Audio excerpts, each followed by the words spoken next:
देखिए बेटा, आपके पास हम भौतिक विज्ञान के कुछ महत्वपूर्ण क्वेश्चन लेकर के आए हैं और इसे हम आपको समझा रहे हैं बेटा, और इसे अच्छे से समझ लेना। और परीक्षा के उद्देश्य से अत्यंत महत्वपूर्ण क्वेश्चन है। पहला क्वेश्चन है कि प्रकाश का परावर्तन क्या है।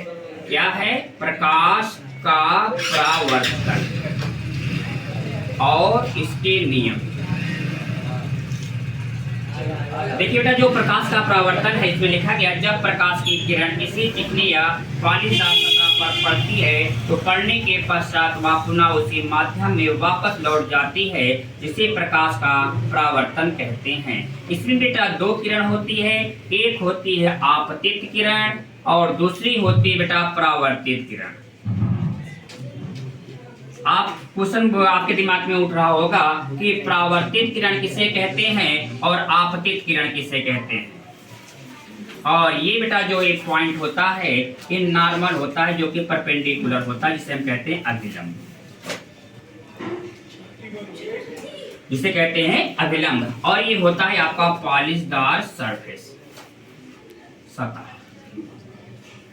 बेटा जो प्रकाश का परावर्तन होता है इसके लिए दो नियम होते हैं। पहला नियम होता है कि आपतित किरण, परावर्तित किरण और आपतन बिंदु पर खींचा गया अभिलंब तीनों एक ही तल पर स्थित होते हैं, और आपतन कोण और परावर्तन कोण आपस में क्या होते हैं? बराबर होते हैं। पहला नियम हो गया कि आपतित किरण, परावर्तित किरण और आपतन बिंदु पर खींचा गया अभिलंब तीनों एक ही तल में होते हैं। और दूसरा नियम हो गया बेटा, जो आपतन कोण की आई और परावर्तन कोण की जो आर होता है वो आपस में क्या होते हैं? इक्वल होते हैं, आई इक्वल टू आर होता है। यही होता है प्रकाश के परावर्तन का नियम होता है।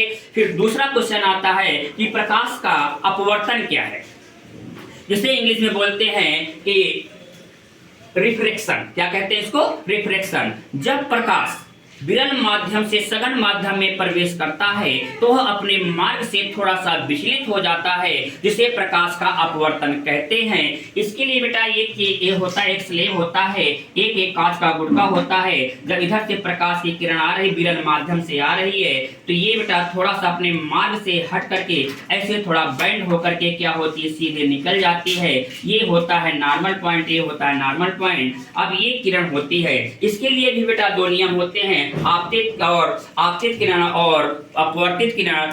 और आपतन बिंदु पर खींचा गया विलंब एक ही तल पर होते हैं। और इसमें एक जो दूसरा नियम होता है जिसे हम स्नेल का नियम कहते हैं, आपतन कोण के एक वर्णीय प्रकाश के लिए आपतन कोण की साइन आई और परावर्तन कोण के साइन आर का जो अनुपात होता है एक नियतांक के बराबर होता है, जिसे हम स्नेल का नियम कहते हैं। Sine i upon sine r equal to नियतांक या कांस्टेंट के इक्वल होता है।